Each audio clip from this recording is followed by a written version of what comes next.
atau keyakinan kelas. Apa yang akan kamu tulis di sini silahkan bebas. Contohnya seperti ini ya. Dilarang makan minum di dalam kelas, tapi jangan kata dilarang ya, kemarin sudah jelaskan ya, tapi minum dan makan di luar kelas. Silakan. Satu bangku satu saja. Ditulisnya di depan ini buat menempelkan.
Sudah semuanya? Di sini seperti saling menghargai dan saling menghormati. Nah, di sini juga ada lagi saling menghormati. Nanti itu disatukan, ya, disatukan jadi satu kesepakatan. Kayak gitu. Dia dimunculkan, ini juga dimunculkan pada maksudnya sama, yang maksud yang sama nanti disatukan seperti itu, ya.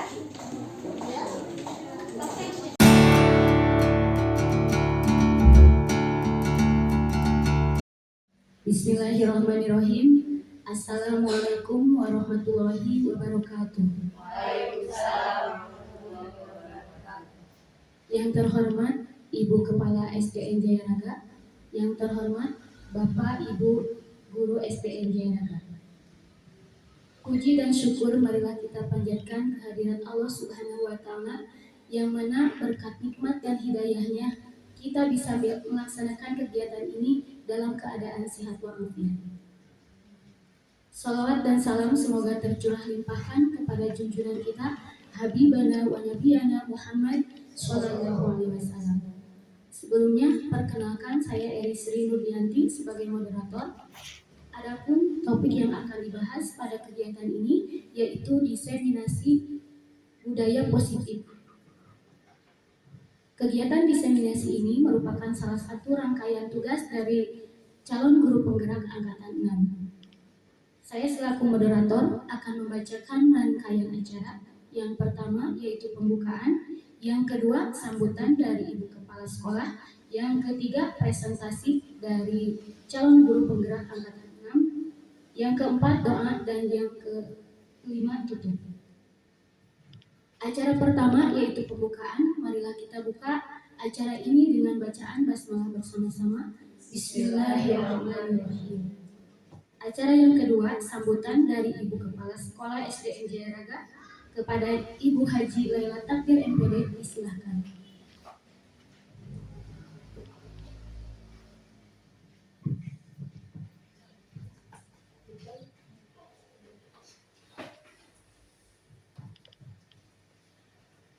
Bismillahirrahmanirrahim.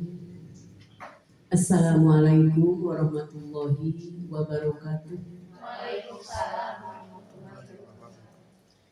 Bismillah, alhamdulillah, wassalatu wassalamu ala rasulillah Sayyidina Muhammad wa ala alihi wa sahbihi wa mawalah. Rabbi israhli sadri wa yassirli amri wahlul 'uqdatam min lisani yafqahu qawli. Amma ba'd. Bapak beserta Ibu Guru SD Jaya Raga yang saya hormati dan saya banggakan. Pertama-tama marilah kita panjatkan puji beserta syukur kehadirat Ilahi Robbi yang mana atas berkat rahmat karunia-Nya serta inayahnya kita bisa berkumpul dalam rangka atau dalam acara diseminasi calon guru penggerak. Alhamdulillah kita semua dalam keadaan sehat walafiat. Salawat beserta salam semoga selamanya tetap tercurah limpah kepada baginda Rasul uswatun hasanah Kanjeng Nabi Muhammad Sallallahu Alaihi Wasallam, kepada keluarganya, kepada sahabatnya, sampai kepada kita sekalian selaku umatnya yang setia sampai akhir zaman.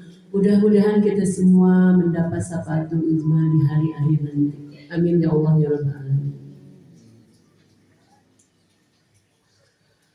Bapak beserta Ibu Guru SD Jaya Raga yang saya banggakan, puji syukur ya, kita SD Jaya Raga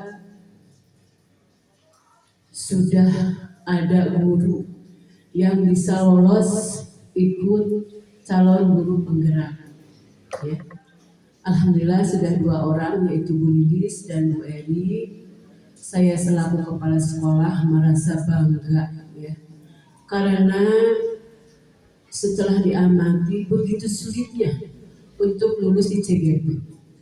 Itu tidak mudah ya, tidak mudah untuk masuk menjadi CGP atau calon guru penggerak. Di kita juga dari 166 guru mungkin ya yang lolos ke baru 2 ya di SD kita. Ada yang satu lagi di SD Bojong Sari yaitu Nengsipa. Alhamdulillah sangat bersyukur mempunyai guru-guru yang mempunyai kompetensi yang sangat tinggi ya, mempunyai dedikasi yang sangat tinggi sehingga mengikuti tes CGP juga alhamdulillah berhasil. Mudah-mudahan yang lainnya cepat menyusul ya, anak-anakku sekalian yang ibu cintai, yang pinter-pinter, yang cantik-cantik. Kalian harus termotivasi oleh Bu Eri dan Bu Lilis untuk ikut CGP karena semuanya itu sangat menunjang terhadap karir ya, terhadap masa depan kalian. Sebab sekarang mau jadi apa-apa tuh harus ada sertifikat CGP ya.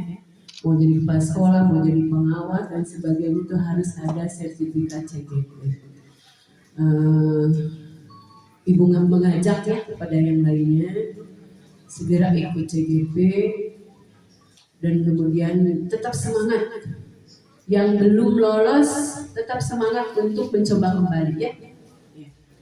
Kemudian dalam acara diseminasi ini, rekan kita ya Bu Lilis akan memaparkan mengenai ini ya, hasil pembelajaran atau kegiatan CGP dalam penerapan kurikulum Merdeka, yaitu materi yang akan disampaikan mengenai materi budaya positif.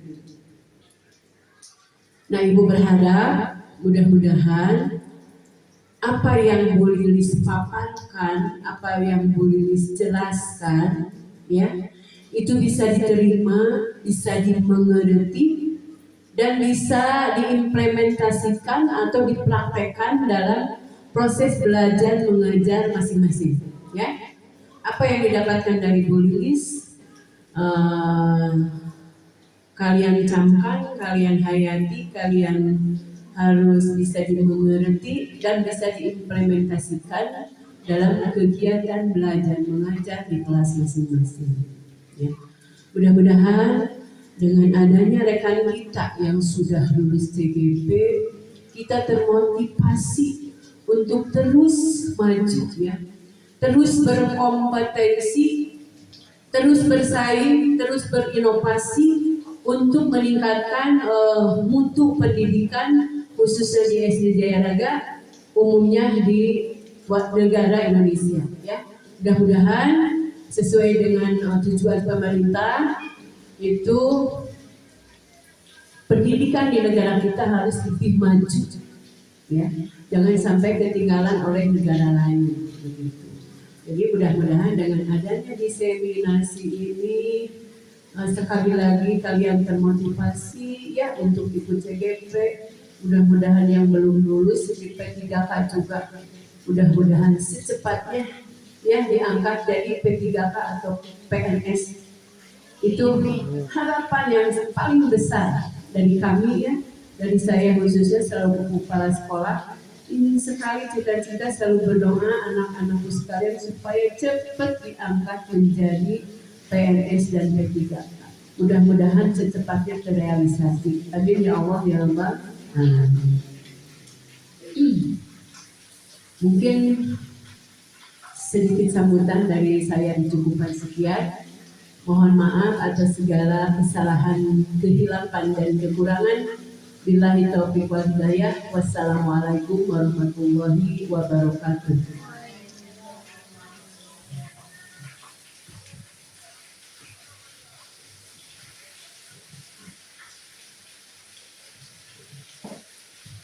Terima kasih kepada Ibu Kepala Sekolah yang telah memberikan sambutannya. Luar biasa, Ibu kita ini selalu memberi motivasi kepada kita semua. Semoga kita semua bisa terus semangat mengembangkan diri untuk kemajuan mutu pendidikan. Mengingat acara yang ketiga yaitu presentasi yang akan disampaikan oleh calon guru penggerak angkatan 6 yaitu kepada Ibu Lilis Herwati SPD. Silahkan.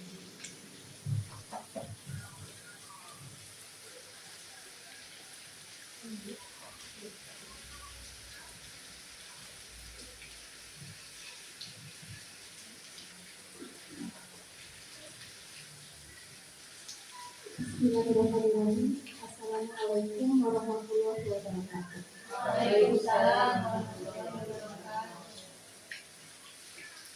Pertama, saya sangat berterima kasih kepada Ibu Kepala Sekolah, juga rekan-rekan yang telah mendukung saya untuk mendiseminasikan tentang budaya positif sesuai dengan pada modul 1.4 guru penggerak. Ya.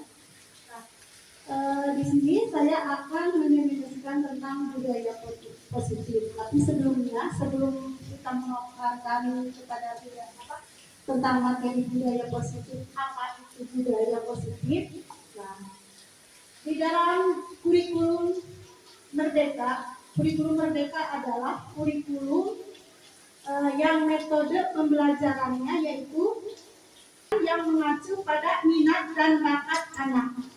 Nah, di mana dalam kurikulum pembelajaran itu pembelajaran disesuaikan dengan kebutuhan anak.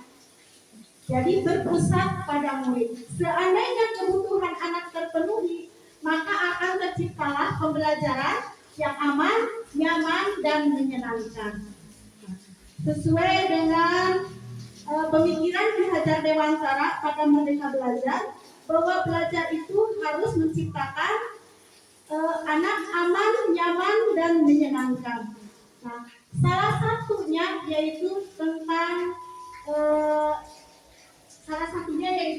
budaya positif yang ada pada kurikulum Merdeka. Nah, untuk mengetahui lebih lanjut apa itu budaya positif,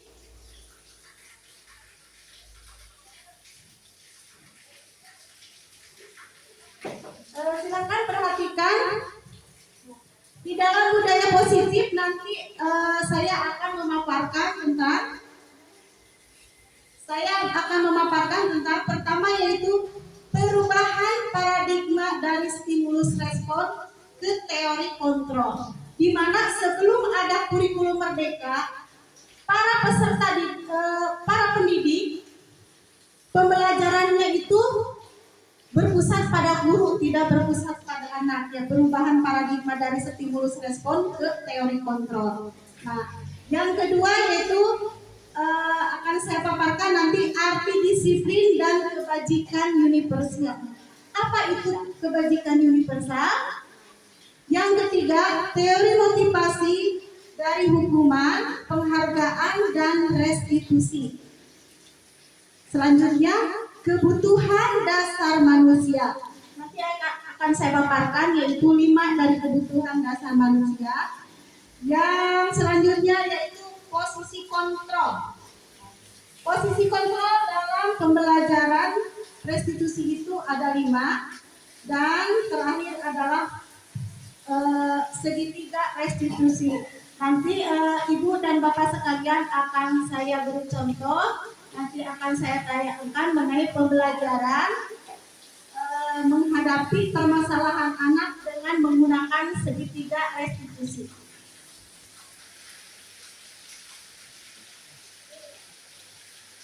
Yang pertama, dalam kurikulum Merdeka itu ada perubahan paradigma stimulus respon menjadi teori kontrol. Dalam pembelajaran di kurikulum Merdeka bukan hanya stimulus respon dan teori kontrol, tetapi RPP-nya pun harus yang memenuhi kebutuhan belajar murid. Di mana kebutuhan belajar murid itu ada 3, ada kesiapan belajar, ada minat, dan juga yang ketiga profil belajar murid. Jadi sebelum membuat RPP itu ada pemetaan lebih dahulu, yaitu pemetaan tentang kesiapan belajar murid. Yang tadi 3 itu yaitu apa? Tadi 1 kesiapan anak, kedua minat, yang ketiga profil belajar murid. Setelah kita memetakan kebutuhan anak, ya, terus berdasarkan kesiapan, maka kita akan menyusun strateginya. Nah, sebelum ke RPP kita menyusun strateginya. Strateginya itu ada 3, yaitu strategi diferensiasi konten, diferensiasi proses, dan diferensiasi produk. Nah, mungkin itu akan nanti dalam pembuatan pembelajaran diferensiasi akan saya paparkan di pertemuan selanjutnya. Nah, yang sekarang ada itulah perubahannya. Perubahan dalam membuat pembelajaran di kurikulum Merdeka. Nah, seperti yang ibu-ibu ketahui, kalau di kurikulum Merdeka apa perbedaannya dalam mata pelajarannya? Ada yang tahu? Oh ya, apa? Penggabungan IPA dan IPS yaitu menjadi IPAS. Kenapa itu menjadi IPAS? Karena untuk menyiapkan anak itu ke jenjang selanjutnya. Nah, kalau di SMP itu perbedaannya ada informatika. Apa informatika? Dulu informatika hanya sebagai ekskul dan sekarang menjadi pelajaran wajib. Nah di SMA baru ada peminatan. Peminatan sekarang di SMA itu diawali di kelas 2. Jadi setelah balik kelas, terus guru BK itu berkonsultasi anak itu sebenarnya masuk ke mana? Ke IPA atau IPS atau budaya dalam peminatannya. Itu perbedaannya. Yaitu satu perbedaan itu karena kurikulum merdeka itu mengedepankan kebutuhan anak. Kalau sekarang kan yang dulu ya kurikulum sebelum kurikulum merdeka itu semua kebutuhan anak disamaratakan. Perlakuan anak disamaratakan. Padahal kebutuhan dalam gaya belajar ya ada auditori, ada visual, ada kinestetik ya. Nanti dalam RPP-nya itu dipisah-pisah kalau dalam pembelajaran. Itu hanya sekedar pemaparan ibu-ibu dan bapak-bapak akan lebih tahu untuk selanjutnya. Nah, dalam budaya positif di sini, budaya positif sangat penting. Nah, karena bagian dari kurikulum merdeka. Nah, perubahan paradigma stimulus respon ke teori kontrol.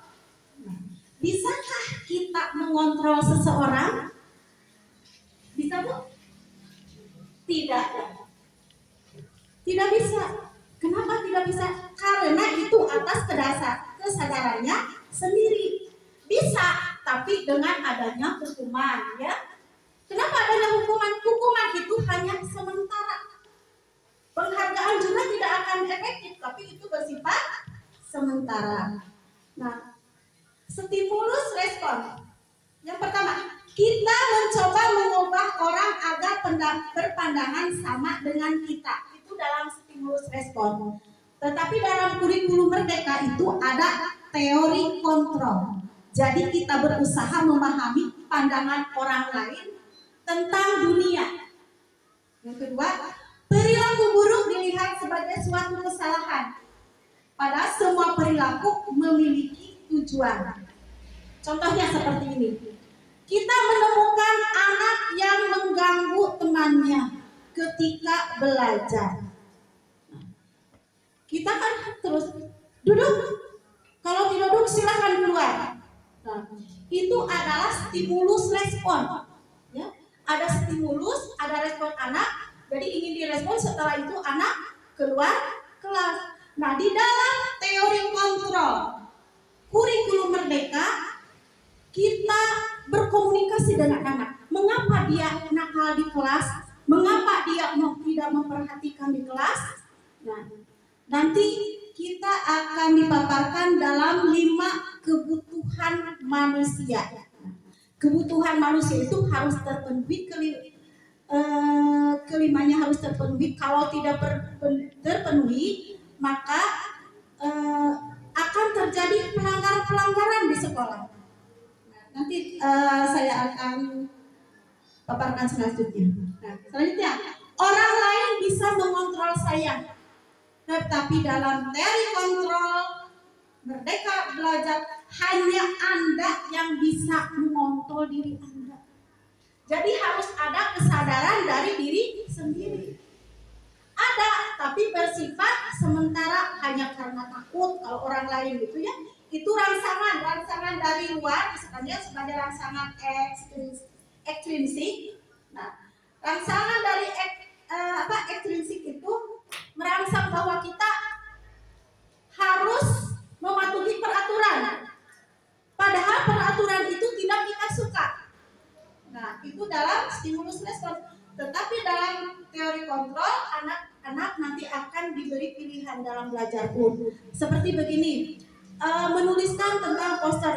Bu, saya posternya mau di buku gambar, silakan.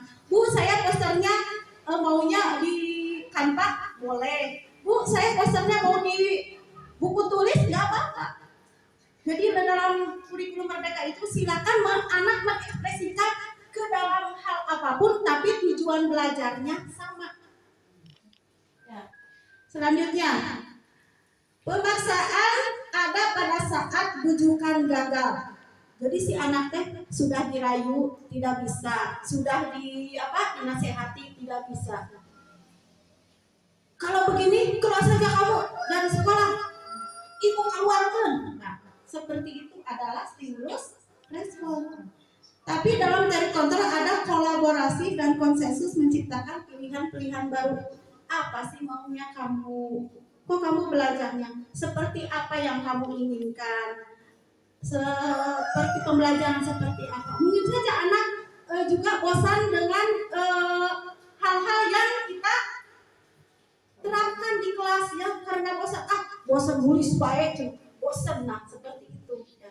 Tapi kita tidak tahu kebosanan anak seperti apa.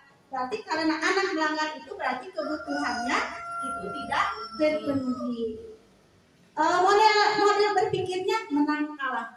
Guru menang karena bisa menurut, berarti anak kalah. Nah, tetapi dalam teori kontrol kurikulum merdeka, model berpikirnya adalah menang dan menang. Jadi sesuatu itu dikomunikasikan ya, sehingga setelah dikomunikasikan maka akan ada jalan keluarnya. Seperti itu.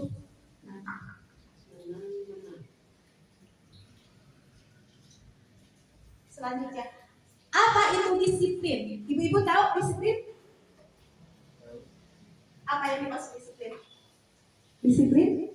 Nah, mungkin yang ada di benak ibu-ibu, di pikiran ibu-ibu, di pikiran saya juga sebelum saya mengikuti guru penggerak, bahwa disiplin itu mengikuti aturan yang berlaku.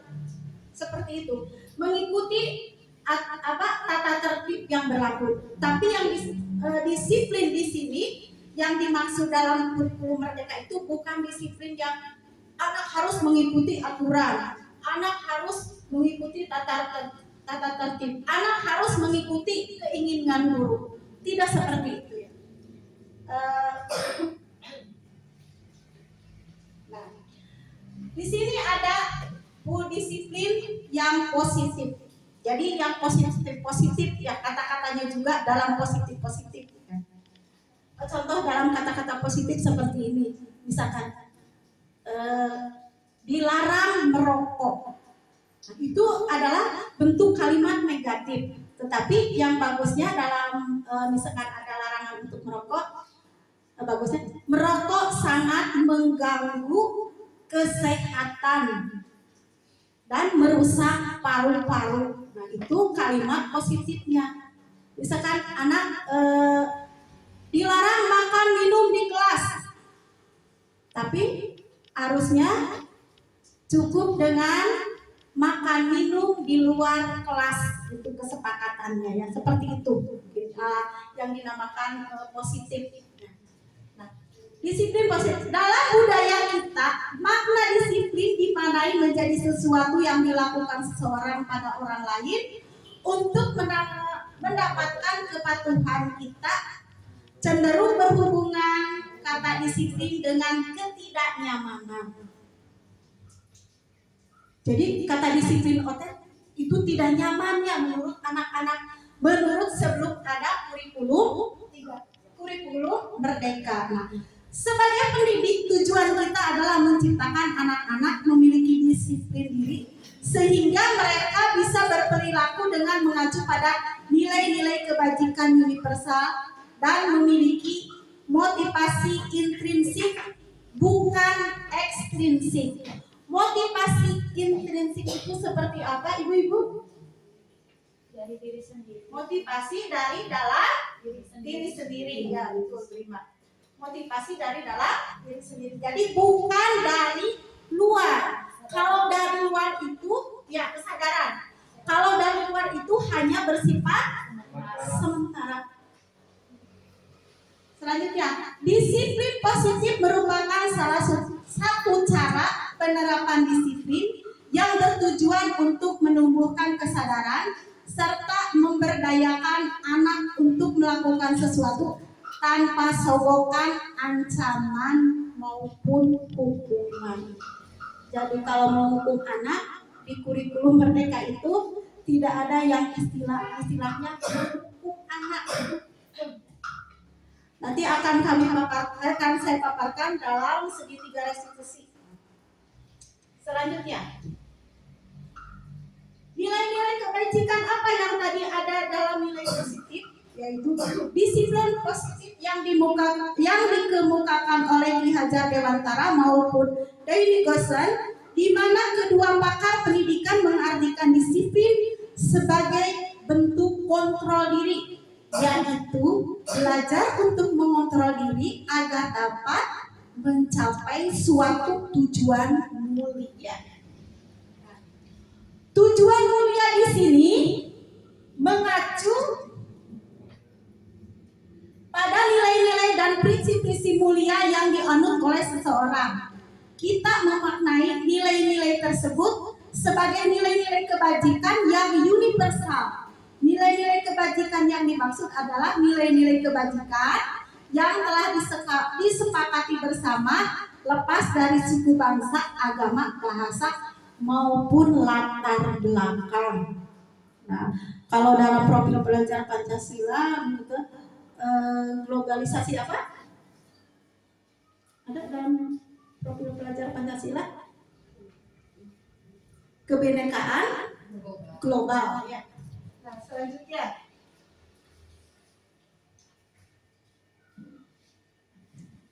nilai-nilai kebajikan universal telah tertuang dalam profil pelajar Pancasila. Jadi kurikulum Merdeka itu berlandaskan profil pelajar Pancasila, yaitu berlandaskan 6 dimensi. Dimensi pertama yaitu beriman, bertakwa kepada Tuhan Yang Maha Esa dan berakhlak mulia. Yang kedua, berkebinekaan global. Yang ketiga, gotong royong. Keempat, kreatif.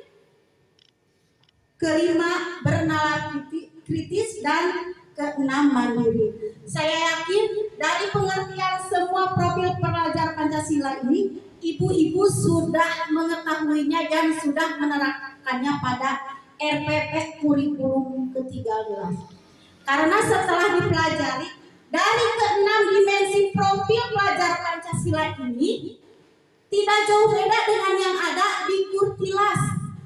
Dalam RPP ada ya religius, pendidikan penguatan karakter, ya. Religius yaitu beriman, bertakwa kepada Tuhan Yang Maha Esa. Ada ya. Berkebinekaan global. Ada. Terus bergotong royong. Ada gotong royong dalam diskusi juga kan ya? Gotong royong. Kreatif, bernalar kritis, mandiri. Ini semua sebenarnya sudah ada di kurikulum 13. Hanya mungkin dalam kurikulum 13 itu pembelajarannya disamaratakan bahwa kebutuhan semua anak itu sama. Nanti di dalam RPP-nya juga tidak ada yang semua dicantumkan, ada yang sebagian sesuai dengan materi yang akan disampaikan. Selanjutnya, contoh-contoh nilai kebajikan universal selanjutnya selain yang dari profil pelajar Pancasila itu yaitu cinta Tuhan dan segenap ciptaannya, kemandirian dan tanggung jawab, kejujuran, diplomatis, hormat dan santun, dermawan, suka menolong, gotong royong, percaya diri, kreatif dan pekerja keras, kepemimpinan dan keadilan, baik dan rendah hati, toleransi, kedamaian dan kesatuan. Apakah ibu-ibu pernah menemukannya dalam kurikulum 13? Ada? Sama ya nilai-nilai. Nah, dari 9 pilar karakter Indonesia, ada cinta Tuhan dan segenap ciptaannya, kemandirian dan tanggung jawab, kejujuran atau amanah, diplomatis, hormat dan santun, dermawan, suka menolong dan gotong royong, percaya diri, kreatif dan pekerja keras, kepemimpinan dan keadilan, baik, rendah hati, toleransi, kedamaian, dan kesatuan. Saya yakin ibu-ibu sudah mengimplementasikannya dalam kurikulum ke-13. Ya betul, dalam kurikulum ke-13. Selanjutnya kita pelajari atau saya paparkan yaitu teori motivasi hukuman, penghargaan, dan restitusi.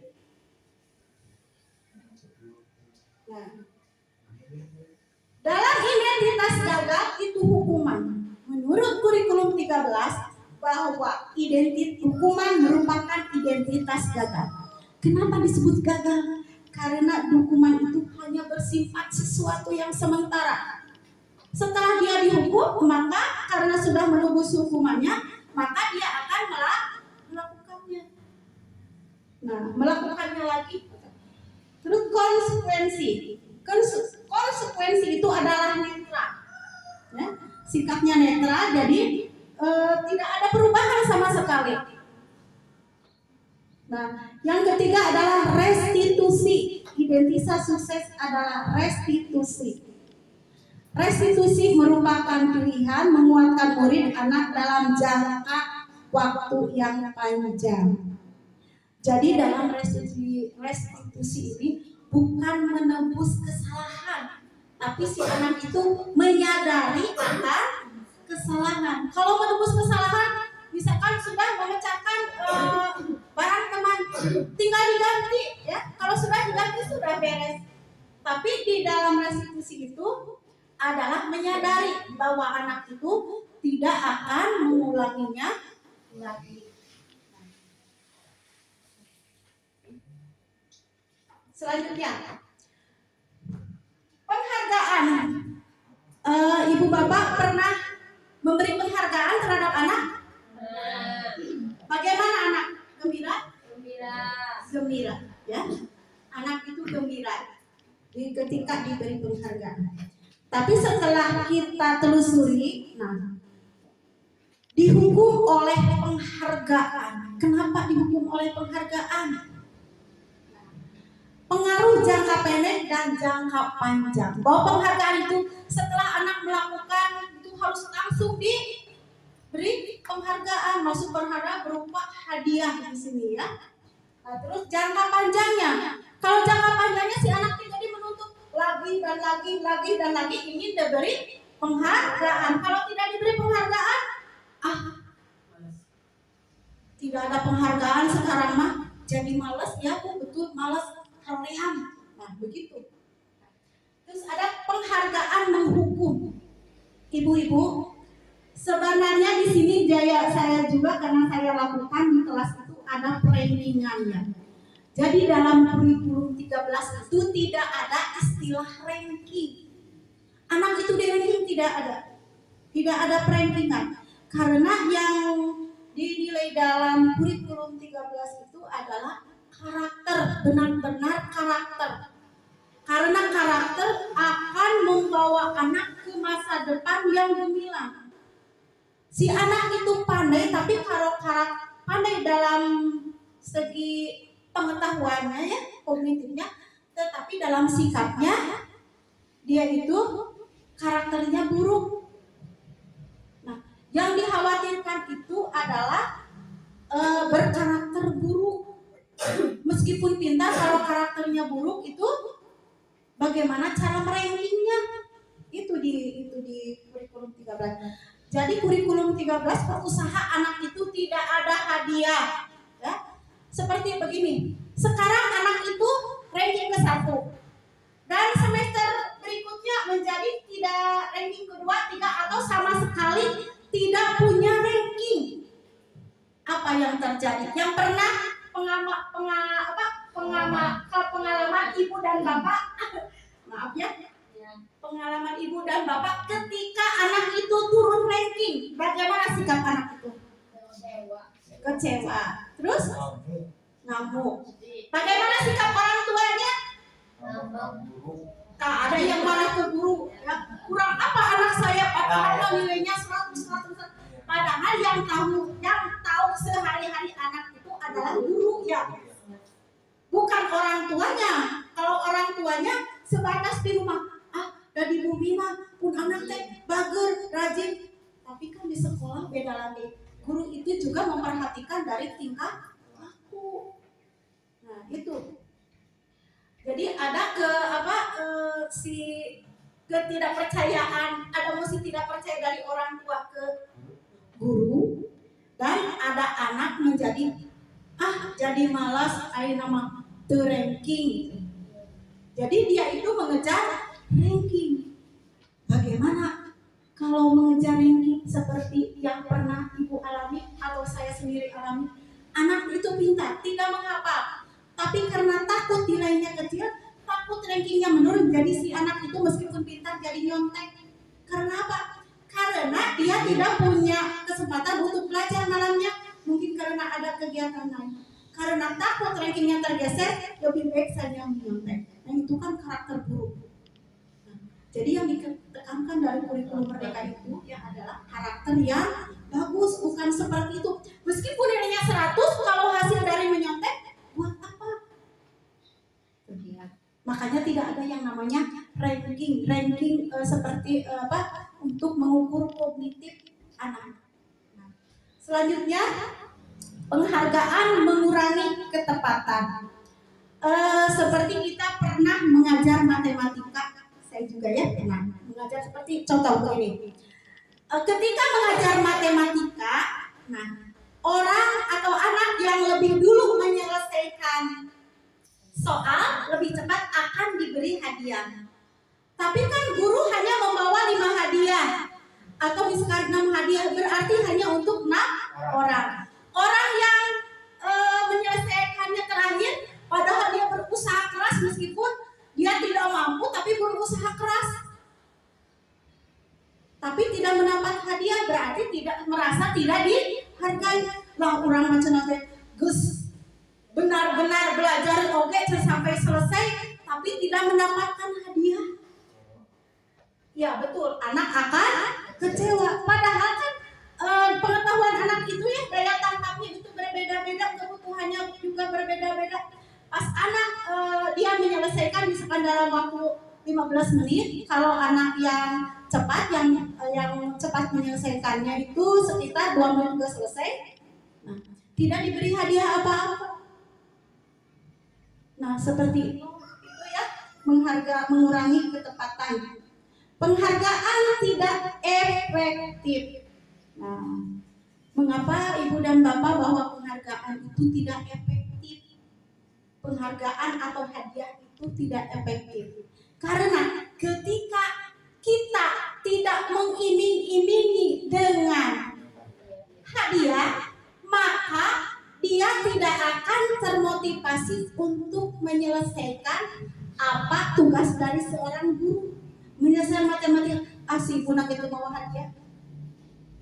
Jadi berarti dia tidak bekerja cepat, tidak ada kesadaran diri sendiri untuk menyelesaikan soal matematika itu, karena ibu tidak membawa hadiah dan tidak mengiming-imingi hadiah. Yang terakhir, penghargaan merusak hubungan. Penghargaan merusak hubungan itu ya, karena kadang penghargaan itu menjadi cemburu sosial. Pernah ibu mengalami ada cemburu sosial di kelas karena ranking ke-1, tadinya misalkan si Nani ranking ke-1, sekarang jadi ranking ke-4. Ada perasaan iri tidak kepada ranking ke-1 itu Nani? Ada. Apa sih saya kurangnya? Padahal saya sudah benar-benar sekemampuan saya. Nah, maka dalam kurikulum merdeka memberikan anak itu sesuai dengan kebutuhannya, tanpa persaingan, tanpa ada ranking-rankingan. Yang penting anak sudah tuntas dengan baik menyelesaikan, dan dengan karakter yang ditanamkannya itu baik, yang berlandaskan karakter. Jadi yang diutamakannya itu karakter.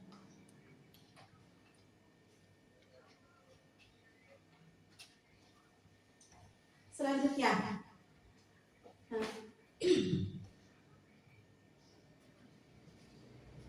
Hukuman, konsekuensi, dan penghargaan kita abaikan. Kita abaikan. Tetapi untuk kurikulum merdeka kita larinya ke restitusi. Apa itu Ibu? Restitusi. Restitusi. Apa itu restitusi? Proses menciptakan kondisi bagi murid untuk membaharui kesalahan mereka sehingga mereka bisa kembali pada kelompok mereka dengan karakter yang lebih. Mari kita bahas ya. Nah, dari 9 ciri-ciri restitusi. Pertama, bukan untuk menebus kesalahan, namun untuk belajar dari kesalahan. Jadi dari kesalahan itu ya setelah dikomunikasikan, anak itu mau belajar dan mau memperbaiki diri. Yang dua adalah memperbaiki hubungan. Ketiga, tawaran bukan paksaan. Bukan paksaan, kamu harus seperti ini, kamu harus seperti ini. Nah dalam kurikulum merdeka tidak seperti itu. Tapi anak menurut kodratnya. Karena kemampuan anak kan berbeda-beda, keinginan anak berbeda-beda, minat anak juga berbeda-beda, IQ-nya juga kan berbeda-beda ya. Nah, restitusi menuntun untuk melihat ke dalam diri anak secara intrinsik, kemauan dari diri sendiri, bukan paksaan atau stimulus respon rangsangan dari luar.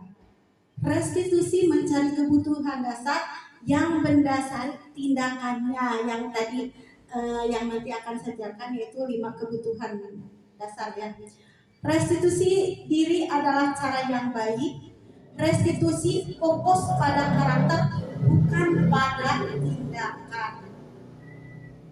Bukan tindakan mengganti, tetapi fokusnya pada karakternya, mau berubah tidak. Nah, restitusi fokus pada solusi. Solusi contohnya seperti ini. Si anak kesiangan dan selalu kesiangan, tiap hari kesiangan. Nah, kita cari solusinya. Kenapa tidak dia selalu kesiangan? Bukan berarti kamu besok harus pagi-pagi, jangan sampai kesiangan. Nah, dalam kurikulum merdeka tidak seperti itu, tapi dicari solusinya. Restitusi mengembalikan murid yang berbuat salah pada kelompoknya, yaitu dengan menyadari bahwa apa yang dia lakukan itu salah. Jadi tidak ada paksaan dari siapapun. Berikutnya adalah keyakinan kelas, hukuman dan penghargaan. Di sekolah atau di kelas ada tata tertib, ada peraturan. Sekarang peraturan di kelas itu harus diganti dengan kesepakatan kelas atau keyakinan kelas. Keyakinan kelas dibuat guru bersama murid. Bukan hanya murid saja yang harus menuruti keyakinan kelas itu atau mentaati, tetapi guru juga harus sama seperti makan dan minum di luar kelas, maka guru juga harus makan dan minum di luar kelas. Nah, mengapa tidak peraturan saja? Mengapa harus keyakinan kelas? Mengapa kita memiliki peraturan harus menggunakan helm bila mengendarai kendaraan roda 2? Mengapa kita memiliki peraturan 3M, menggunakan masker, mencuci tangan, dan menjaga jarak 1,5 meter? Mengapa kita memiliki peraturan harus datang tepat waktu pada saat yang mengikuti pelatihan? Untuk mendukung motivasi intrinsik, kembali ke nilai-nilai keyakinan, lebih menggerakkan seseorang dibandingkan mengikuti serangkaian peraturan. Nah, mengapa kita memiliki peraturan harus menggunakan helm bila mengendarai kendaraan roda 2? Jadi kalimat positifnya, memakai helm, menjaga apa? Menjaga keselamatan. Terus yang kedua, mengapa kita mulai peraturan 3M menggunakan masker, mencuci tangan dan menjaga jarak 1,5 meter? Coba nilai kebajikannya apa? Ini persilakan. Yaitu sama tadi, menjaga kesehatan. Tadi menjaga keselamatan, yang kedua menjaga kesehatan. Yang ketiga, mengapa kita memiliki peraturan harus datang tepat waktu pada saat mengikuti latihan? Datang tepat waktu. Kenapa? Dalam diri itu keyakinannya apa? Harus memiliki peraturan harus datang tepat waktu pada saat mengikuti latihan. Jadi harus ada disiplin dari diri sendiri. Takut kesiangan, takut latihannya ketinggalan, nah itu harus ada keyakinan dari diri sendiri. Nah, jadi di kelas itu, setiap kelas itu harus ada keyakinan kelas yang dibuat murid bersama guru. Jadi bukan lagi peraturan, karena peraturan itu menekan anak harus seperti ini, harus seperti anak ini. Jadi anak itu tidak diberi kebebasan, tidak merdeka, gitu ya. Selanjutnya, peraturan. Di sini ada peraturan. Keyakinan kelas dan kebajikan yang dituju. Selalu kembalikan buku ke tempatnya. Nilai kebajikannya adalah tanggung jawab. Dilarang mengganggu orang lain. Nilai kebajikannya? Menghormati orang lain dan diri sendiri. Hadir di sekolah 15 menit sebelum pembelajaran dimulai. Menghormati orang lain, komitmen pada tujuan, berkomitmen. Dilarang melakukan kekerasan. Dilarang menggunakan narkoba. Kesehatan. Bergantian atau menunggu giliran. Menghormati orang lain.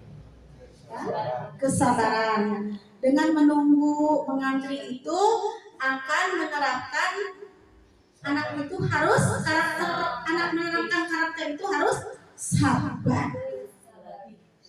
Dilatih kesabaran itu. Gunakan masker untuk kesehatan, keselamatan dan kepedulian. Jangan berlari di kelas atau koridor. Keselamatan, keamanan dan kepedulian.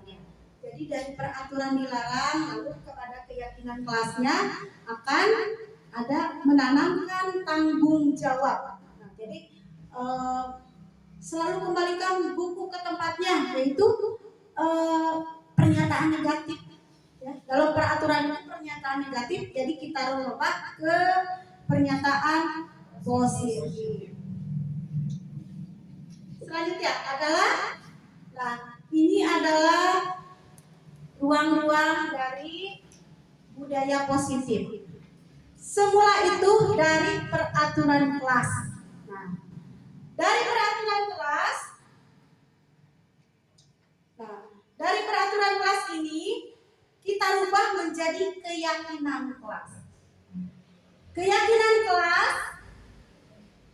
Nah, setelah kita membentuk keyakinan kelas dan mematuhi pada keyakinan kelas, ya, maka si anak itu akan menciptakan lingkungan yang positif.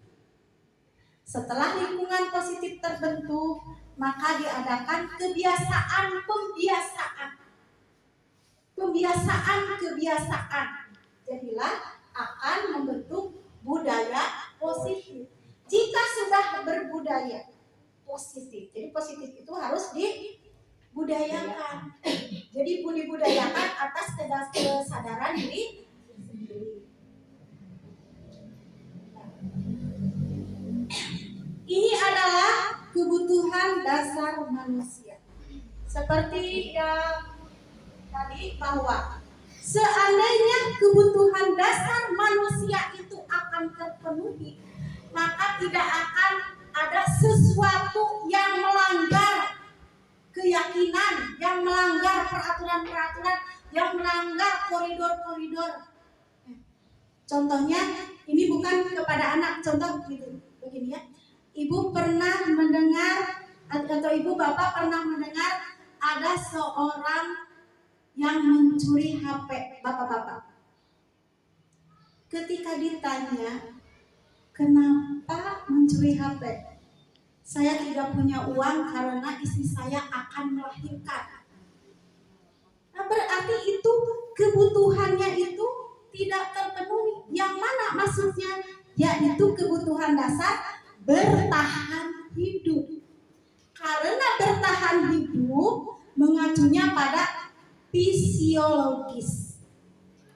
Kebutuhan makan, kebutuhan rumah, kebutuhan minum. Contohnya seperti ini. Di kelas ada anak yang mencuri uang.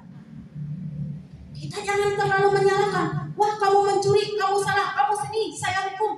Tidak seperti itu sebenarnya ya. Nah, dalam ketika ditanya si anak kenapa mengambil uang, apa jawabannya?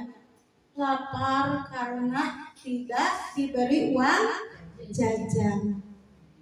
Berarti itu adalah kebutuhan bertahan hidupnya yang tidak terpenuhi.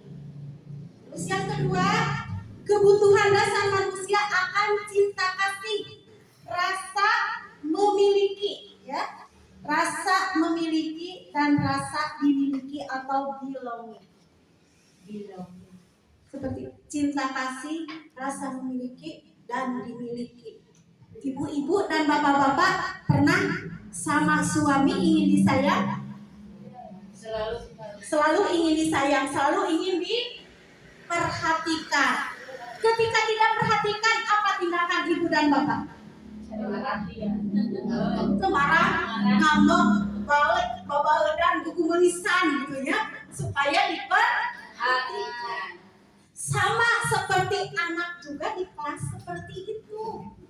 Ingin diperhatikan seperti ibu dan bapak oleh suami dan bapak oleh istri. Seperti anak juga ingin diperhatikan, ingin dimanja, ya.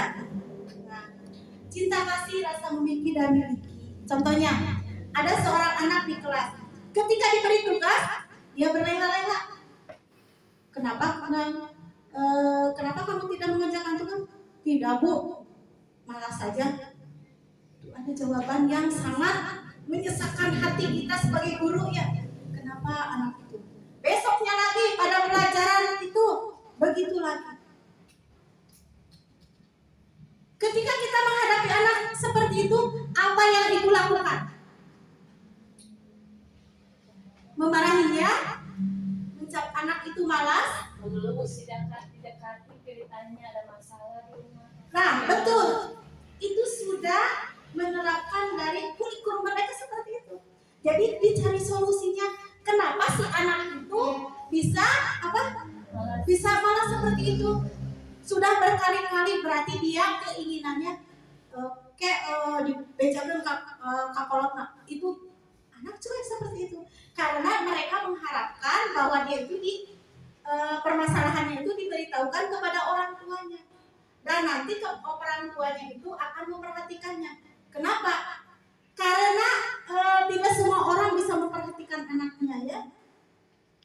Banyak atau ada sebagian lah yang kurang memperhatikan atau juga akan peduli dengan pelajarannya. Kalau dengan makanan, jajan, pakaian, insya Allah orang tua itu nomor satu kan. Tapi ketika anak pulang, Dek ada PR, kan jarang yang seperti itu.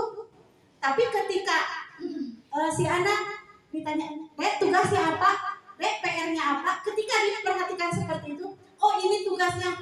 Tapi walaupun dia belajar di sekolah, tapi di rumah tidak ada perhatian dari orang tua.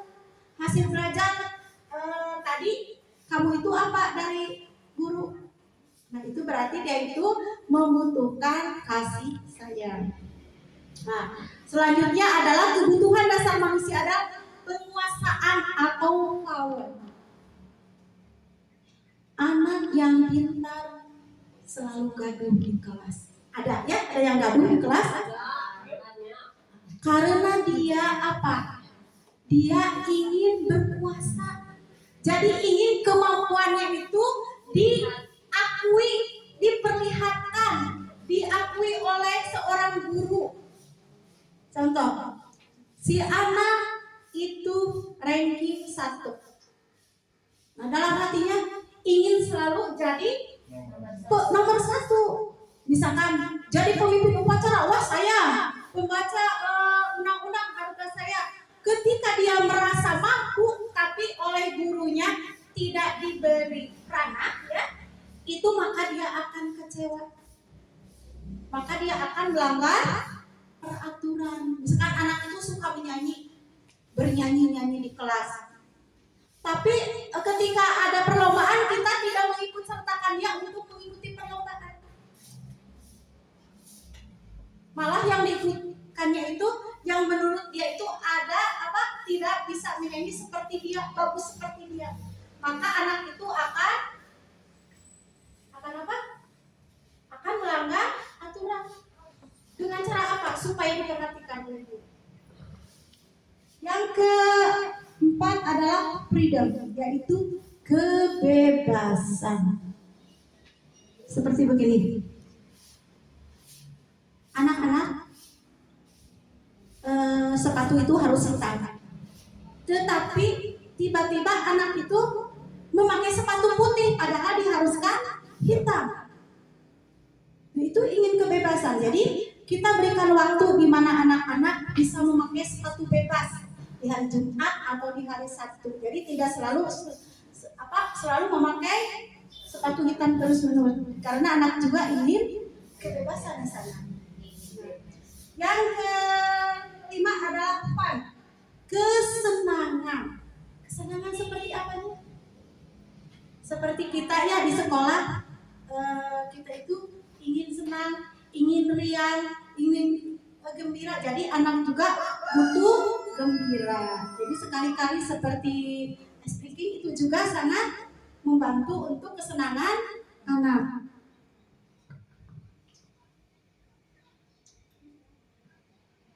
Selanjutnya adalah restitusi, yaitu pemecahan masalah dari kurikulum Merdeka yang membuat anak akan nyaman, aman, dan menyenangkan meskipun telah berbuat kesalahan.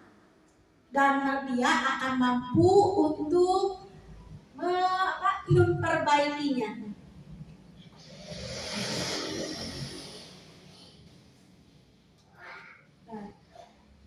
Di sini kita akan menonton contoh 5 posisi kontrol dari restitusi.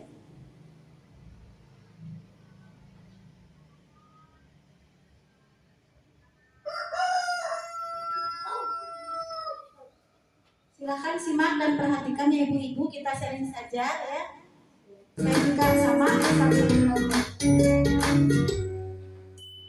Salam bahagia Ibu dan Bapak Guru hebat.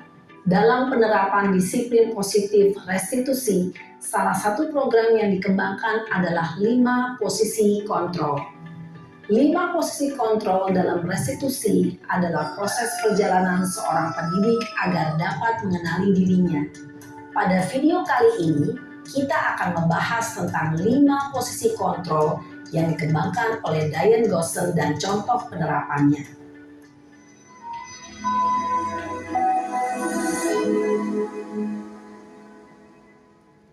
5 posisi kontrol itu adalah 1.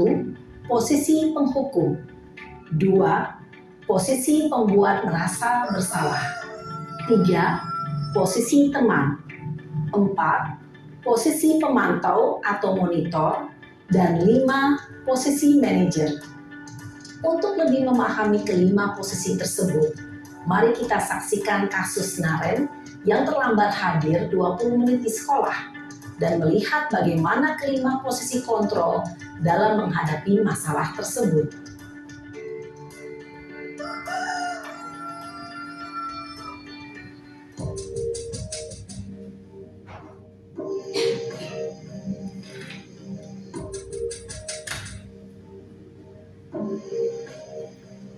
Naren, sini kamu. Selamat pagi, Bu. Selamat terlambat? Maaf Bu, saya Apa? Apa coba? Alasan kamu apa lagi? eh, Kapan sih kamu tidak terlambat? Malas sekali ya kamu jadi anak. saya Dasar pemalas. Gak kapok-kapok sih kamu. Sudah berapa kali terlambat? Sana, kamu keliling lapangan basket 2 kali. kenapa saya harus keliling lapangan basket Bu? Kenapa? Kamu mau lawan ibu? Berani-beraninya jawab. Sudah terlambat, masih berani jawab pula. Sekarang, keliling lapangan basket 5 kali sekalian. Biar kapok. Cepat. Pergi sana ke lapangan basket. Posisi penghukum biasanya berbicara dengan nada tinggi, menghardik, menunjuk-nunjuk, menyakiti, dan menyindir. Hukuman bisa berupa fisik maupun psikis. Ibu dan bapak guru hebat. Dampak yang terjadi pada murid ketika guru berada pada posisi penghukum adalah murid cenderung akan memberontak, bahkan menyimpan dendam.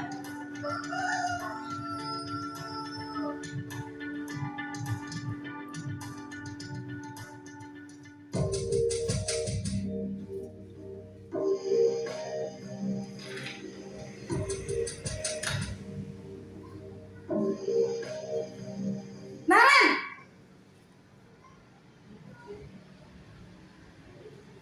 Selamat pagi Bu. Naren. Kamu kenapa terlambat lagi, nak? Ya Tuhan, Naren.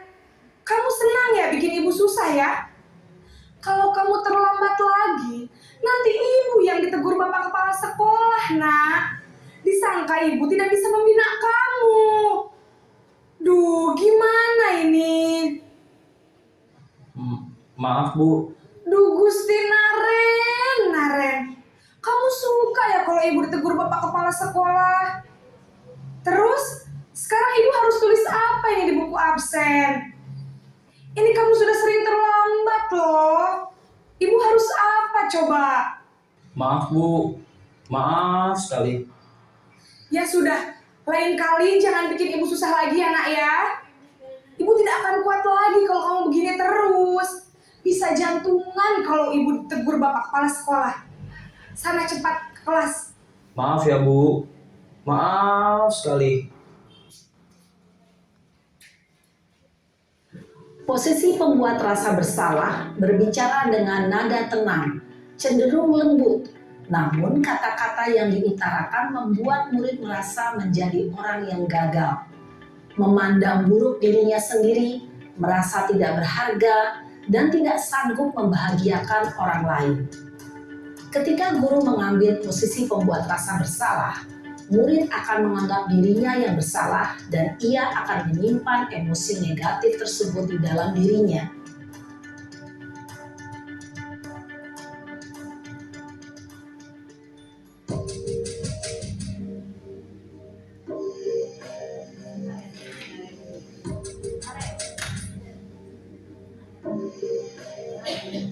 Naren,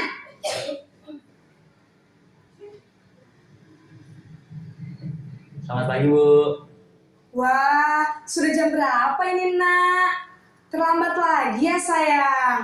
Iya Bu, habis ibu saya lupa bangunkan saya Bu. Kamu malah menyalahkan ibu kamu. Kamu bukannya anak yang larinya paling kencang. Kok terlambat sih? Iya Bu, saya memang terlambat bangun tadi. Jadi biarpun saya lari kencang, tetap gak kekejar Bu. Ya sudah sana. Nanti lain kali larinya lebih kencang lagi ya. Biar gak terlambat lagi. Bikin seneng ibu. Demi ibu. Bisa kan? Bisa lah Bu. Ya sudah sana masuk kelas. Ibu beresin urusan absen kamu. Kamu ini ada-ada saja. Dalam posisi teman, guru berbicara dengan nada suara ramah, akrab, cenderung bersenda gurau untuk menjaga suasana tetap santai. Murid akan merasa senang, aman, dan akrab dengan guru. Identitas yang tercipta adalah identitas sukses atau berhasil. Namun, perlu diingat, karena ini masih dorongan eksternal, maka ada faktor ketergantungan dari murid kepada orang tertentu. Di sini, guru absennya, sehingga di lain waktu, murid bisa berperilaku baik, namun hanya kepada orang-orang tertentu saja.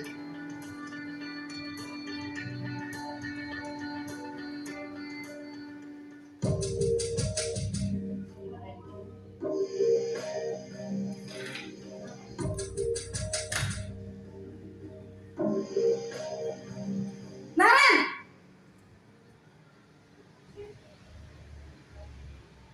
Selamat pagi, Bu. Naren, apa peraturan sekolah kita tentang jam berapa kita harus masuk sekolah, nak?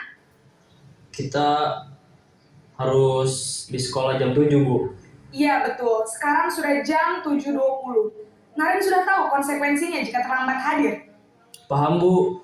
Saya harus tinggal kelas pas jam istirahat selama 20 menit.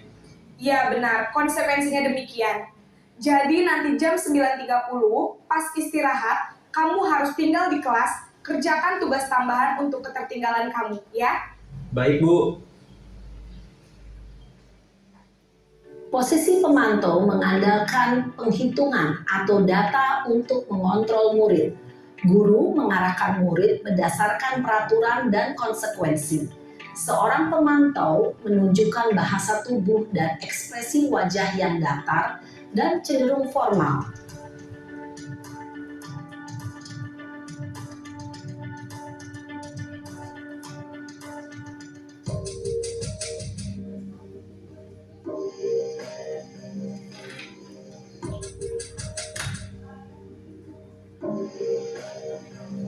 Naren,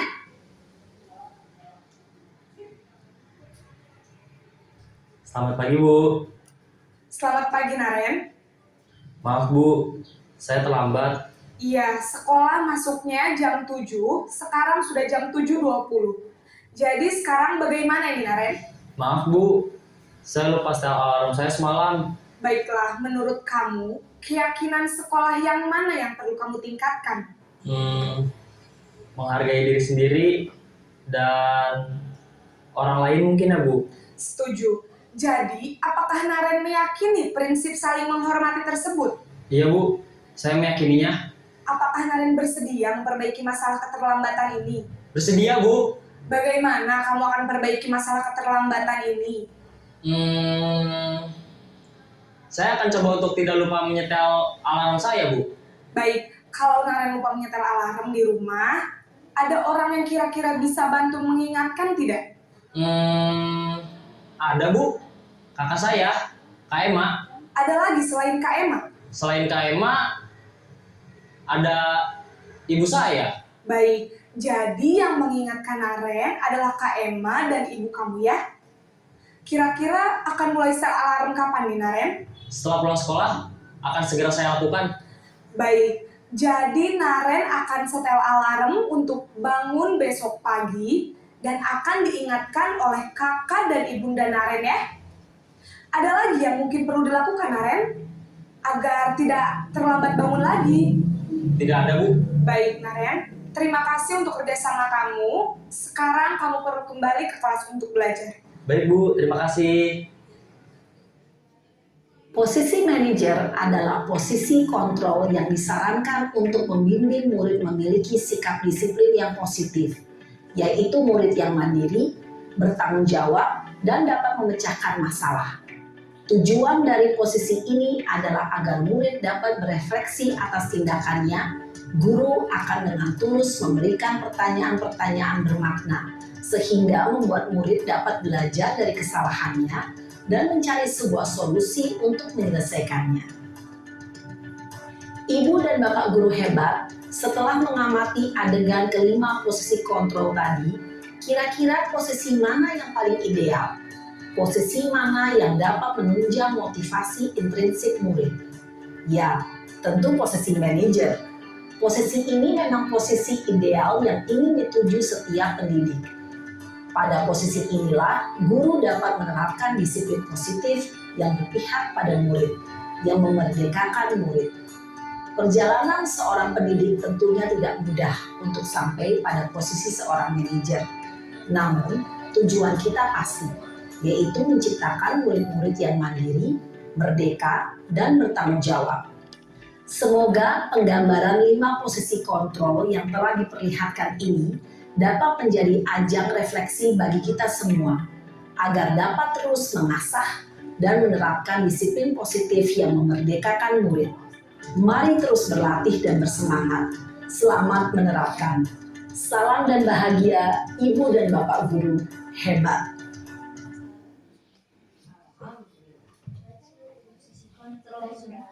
Alhamdulillah tadi ya, saya melihat Ibu dan Bapak Guru semua begitu antusias memperhatikan dari video-video tersebut. Sekarang mungkin sudah lebih jelas ya, dengan melihat video-video ini,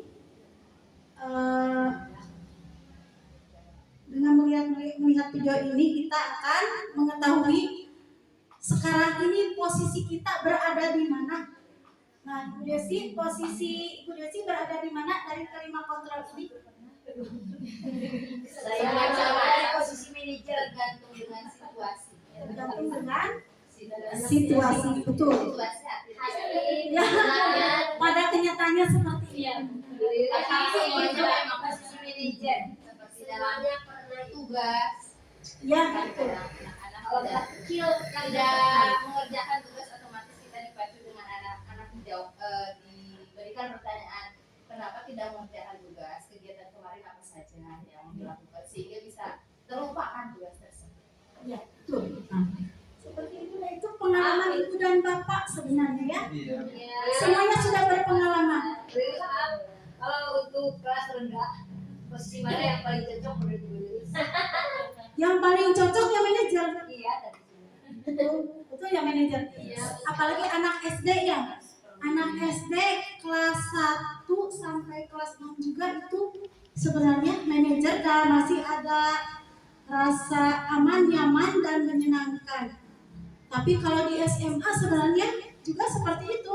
Tapi kalau di SMA berhubung anaknya sudah besar, kadang rata-rata itu sekarang yang dilakukan adalah sebagai penghukum ya. Ya penghukum. Sebelum pokok masih anaknya tidak berubah katanya gitu ya. Karena ya itu di SMA. Ya, tidak berlaku. Harus dibimbing atau malah jadi senyum. Mungkin belum tahu itu hukuman itu seperti apa. Kalau dia dilarikan ke lapangan, nah anjing oke abi bilang dilumpat gini di lapangan, kedua dia kasihangan oke resep lumpat mah. Ya itu pengalaman keponakan saya. Kenapa tidak pagi-pagi ke sekolah? Ingin lari-lari di lapangan. Seperti itu. tidak terlalu rendah menilai dia bisa dia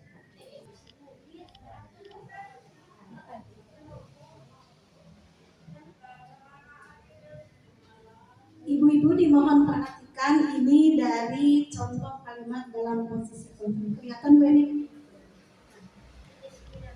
Tadi dalam posisi 5 kontrol tadi yaitu 1 penghukum, 2 pembuat orang merasa bersalah, 3 teman, 4 monitor atau pemantau, dan 5 adalah manajer.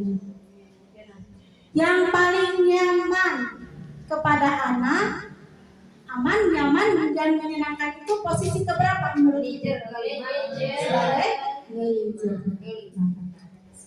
Untuk ke posisi manajer itu tentu tidak serta-merta kita mempraktekannya, tapi ada tahapan-tahapan, ada langkah-langkahnya.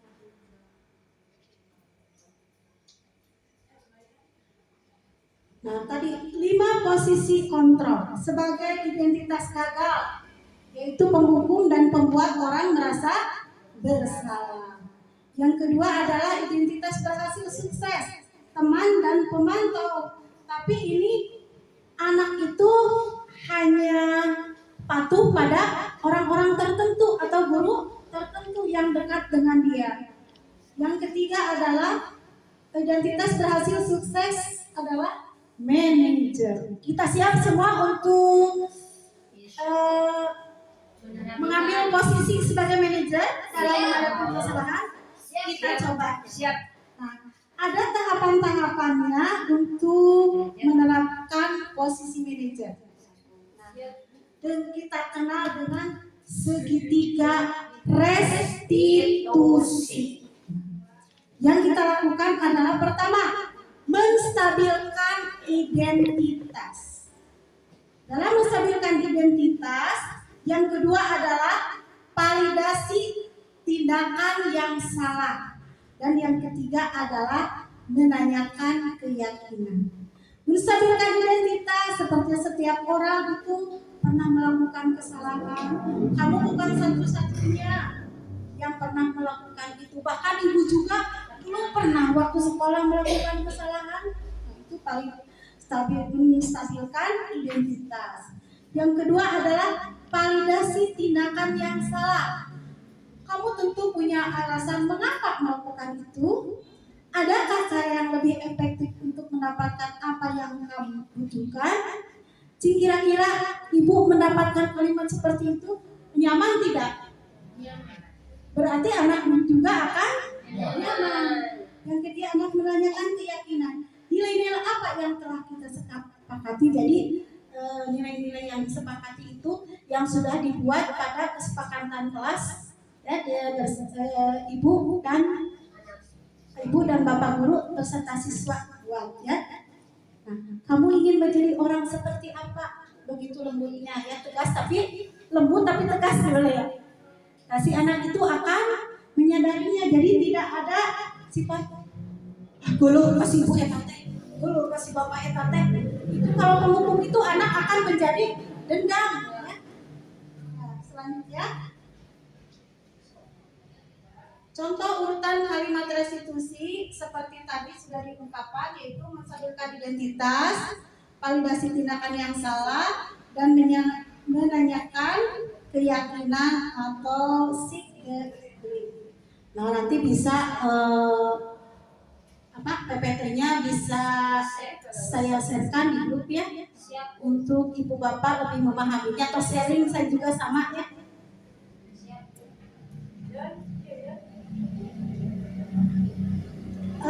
Kita perhatikan satu lagi, ini adalah di sekolah sebagai restitusi. Jadi mempraktekkan restitusi sebagai manajer supaya lebih paham ya. Ini ada video pembelajaran restitusi manajer. Guru mengambil sebagai kontrol pada manajer.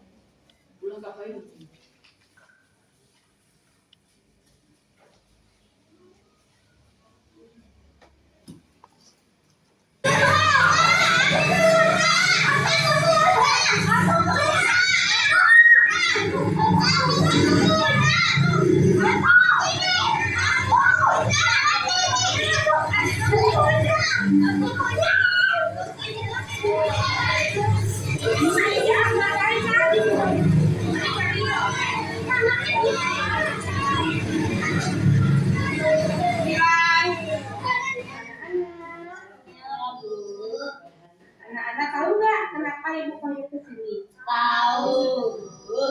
Kenapa coba? Karena kami sudah berkami. Iya betul sekali. Anak-anak itu panggil ke sini karena sudah bertengkar tadi. Apakah bertengkar itu merupakan kesalahan? Ya, Bu. Nah, betul sekali anak-anak. Bertengkar adalah sebuah kesalahan. Dan ibu dulu juga pernah bertengkar. Jadi anak-anak jangan khawatir. Mari kita cari solusi bersama untuk masalah ini ya anak-anak. Anak-anak, bertengkar itu merupakan perbuatan yang tidak baik. Apakah dulu anak-anak masih ingat saat semester awal kita buat kesepakatan enggak? Apa salah satunya, coba sebutkan anak-anak. Coba apa tadi? Ya harus rukun. Kalau Purim ingat nggak? Putri ingat nggak? Harus saling membalikkan. Ya boleh. Kira ingat nggak? Ya, hidup rukun dan saling memaafkan. Anak-anak betul sekali. Berarti kesepakatan yang sudah kita buat, apakah sudah anak-anak langgar? Ya, Bu. Iya, anak-anak sudah melanggar keyakinan kelas. Sebelum itu anak-anak melanggar, pasti tidak ada alasannya. Kenapa tadi bisa bertengkar? Karena kita tidak mencapai satunya. Oh, kira tidak punya satu. Kalau putih tadi kenapa itu bertengkar? Bukan Bantuin Puri, ya baik anak-anak. Nah, berarti kesalahan yang tadi anak-anak buat itu sudah melanggar kesepakatan kelas.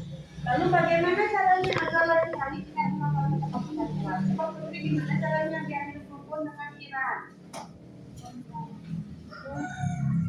melakukan saran. Oh, meminjam barangnya Kiran dengan sopan. Kalau ini, kalau Putri gimana? Meminjamkan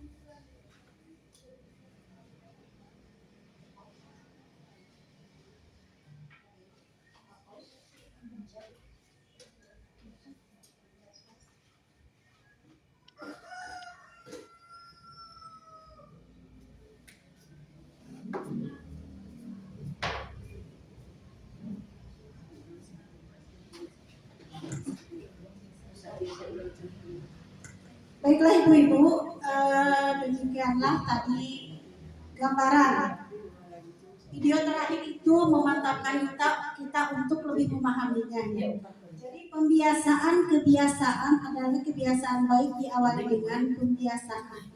Tidak bisa dilakukan sendiri, harus berkolaborasi dengan pemangku kepentingan, orang tua, kepala sekolah, rekan sejawat, dan juga masyarakat.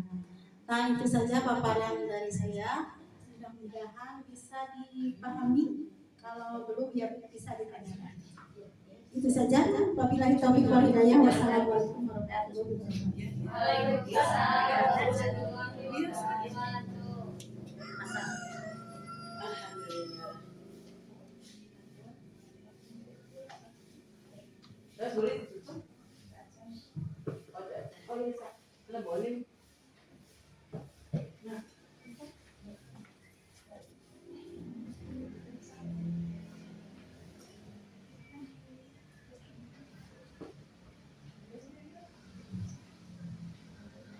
Terima kasih kepada Ibu Lilis Ferawati SPD yang telah memaparkan presentasinya yaitu mengenai budaya positif di sekolah. Untuk apakah sudah bisa dipahami? Kalau masih penasaran nanti bisa langsung tanya jawab dengan Ibu Lilis. Untuk acara yang keempat yaitu doa, saya akan memimpin doa. Alhamdulillah, mudah-mudahan apa yang dipaparkan dari Ibu Lilis itu mudah-mudahan bermanfaat untuk kita semua. Al-Fatihah. Alhamdulillahirabbil alamin arrahmanir rahim maliki yaumiddin iyyaka na'budu wa iyyaka nasta'in ihdinas siratal mustaqim siratal ladzina an'amta 'alaihim ghairil maghdubi 'alaihim. Terima kasih untuk semuanya. Marilah kita tutup acara ini dengan bacaan hamdalah bersama-sama. Alhamdulillahirabbil alamin. Ada closing statement ya setelah mendengarkan informasi dari diseminasi ini. Mudah-mudahan hati kita semua tergerak dan bergerak untuk mengembangkan budaya positif di sekolah sebagai salah satu tempat pengembangan karakter. Terima kasih. Billahi taufiq wal hidayah. Wassalamualaikum warahmatullahi wabarakatuh.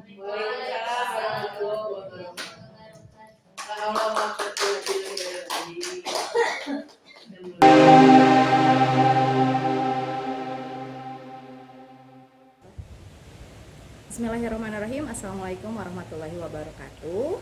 Perkenalkan, nama saya Desi Nurhayati. Di sini izin menyampaikan testimoni dari kegiatan diseminasi yang telah disampaikan oleh Ibu Lilis Herawati SPD. Pada kegiatan tadi yang telah saya ikuti, kegiatan tersebut sangatlah menyenangkan. Banyak ilmu baru yang saya dapatkan. Kemudian penyampaiannya pun sangat memotivasi saya agar bisa mendidik peserta didik agar lebih baik lagi, kemudian mengetahui adanya perubahan bahwa sekarang dari stimulus respon berubah menjadi teori kontrol agar bisa memperlakukan peserta didik lebih humanis lagi sesuai dengan minat, kemudian bakat peserta didik tanpa adanya paksaan, serta bisa membantu menumbuhkan motivasi dari dirinya sendiri tanpa adanya tekanan ataupun motivasi yang dari luar. Seperti itu mungkin. Terima kasih. Wassalamualaikum warahmatullahi wabarakatuh. Assalamualaikum warahmatullahi wabarakatuh. Perkenalkan, saya adalah Nur Marita. Kebetulan saya bekerja dengan Bu Lilis di SDN Jaya Raga. Tadi dari hasil pemaparan Bu Lilis tentang diseminasi budaya positif, saya jadi banyak mengetahui bahwa di dalam kurikulum Merdeka itu adalah mengedepankan kebutuhan anak, bukan apa yang kita inginkan, bukan kita sebagai guru yang inginkan. Terus kemudian masalah disiplin, bahwa dalam kurikulum Merdeka disiplin itu mengedepankan tentang rasa nyaman. Kemudian dalam mendisiplinkan anak atau peserta didik, kita bisa melakukannya dengan ucapan-ucapan yang positif, tidak harus dengan ancaman, hukuman, juga tidak harus dengan reward agar anak tersebut dapat menurut kepada kita. Dan masih banyak lagi ilmu-ilmu yang saya dapatkan dari hasil diseminasi yang dipaparkan oleh Bu Lilis. Terima kasih. Wassalamualaikum warahmatullahi wabarakatuh.